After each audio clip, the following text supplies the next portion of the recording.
Maraba zuwa sashen kishin kai. Sunan babinmu na yau, Renako tushen butulci. Wani matashi ne ya tambayi mahaifinsa 10,000 akan yana so ya yi wani al'amari mai muhimmanci da su. Bayan mahaifin ya yi masa jerin tambayoyin ƙura kwanya, wanda tun a wannan matakin matashin ya fara kulewa. Daga ƙarshe ya yadda cewa sai washe gari da safe ya zo ya same shi zai ga me zai iya bashi. Haka shi wannan mahaifi ya kwana yana dogon nazarin idan ya bada wannan kuɗi ga ɗansa ta yaya zai gudanar da wasu lamuransa, kasancewar 10,000 ne kaɗai suka rage a hannunsa. Amma shi ɗan bai sani ba, gani yake ya tara kuɗaɗe amma kuma 10,000 sai ta shiga tsakaninsu baya so ya bashi. Safiya tana yi, shi mahaifin ya kira matashin sannan ya ɗauko 9,000 ya miƙa masa ya ce gashi abin da zan iya baka kenan. Matashin ya turbine fuska kamar an ci zarafinsa, kamar an tauye masa haƙƙinsa, kamar an tozarta shi, kamar bashi ya bayar ya zo karɓa aka yanke masa. Haka ya karɓa ko godiya, magana da za ta fara fita a bakinsa ita ce, Haba baba, wannan kuɗin ma ko isa ta ba za su yi ba.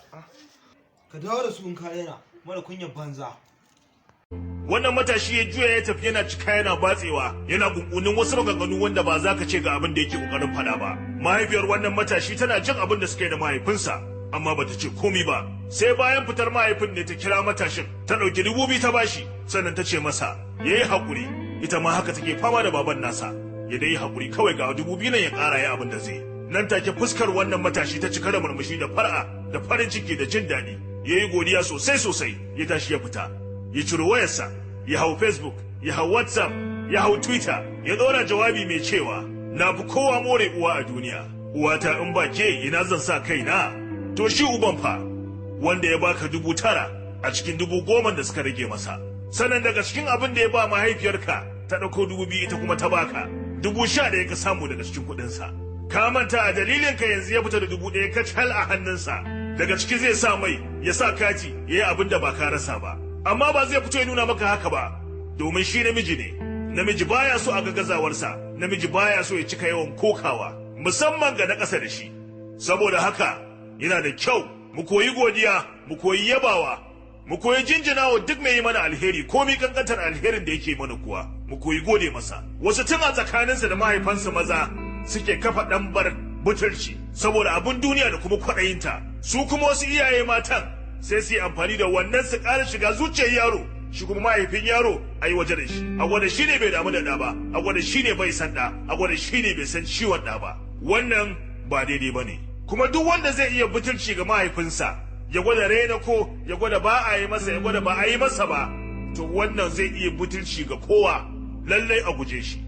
Raina ko yana hana maganin muhimmancin abu, duk muhimmancinsa kuwa. Masu raina ko ba sa iya aiwatarwa kansu da komi, balatana su aiwatarwa da wani, amma sun iya kushe abin da wani ya yi, sun iya raina abin da wani ya yi. Wannan mummunar ɗabi'a ce ta mai kaskantaccen tunani. Idan abokin ka ya ɗauko alewa ya baka, kada ka yi la'akari da girman alewar ko ƙanƙantarta, ka yi la'akari da girman matsayinka a wajensa, da har ya sa ba zai iya yadda ya sha ƙaramar abu kamar alewa ba ma, har sai ya ɗauko kai ma ya baka, kai ma ka sha. Wani sai ka ji ya ce, wane ko wance sun dame da saƙon juma'a, duk sun cika min waya ta da saƙonni. Mutumin da ya kasance duk da kujiba ta yau da gobe, amma a ce kowace juma'a sai ya tuna ko ta suna da kai, ka turo maka saƙon barka da juma'a, a in ma ba za ka aika godiya ko saƙon nuna jin daɗi ba, bai kamata kai korafi ba. Wanda fa ya koyi yaba kaɗan, tabbas shi ne ya san zafin mai yawa, haka zalika shi ya cancanci mai yawa. Saboda haka, ‘yan uwa, maza da mata, yara da manya, mu nisanci raina ko, domin yana daga cikin siffofi na mai kaskantaccen tunani. Mu rungumi yabawa, mu rungumi jinjinawa, mu rungumi godiya, domin waɗannan su ne shika-shikai na halacci. Saboda haka, mu nesanta kawunanmu da butulci, domin raina ko shi ne tushen butulci. Ƙarshen wannan babin sashen kishin kai kenan, mai suna raina ko tushen butulci.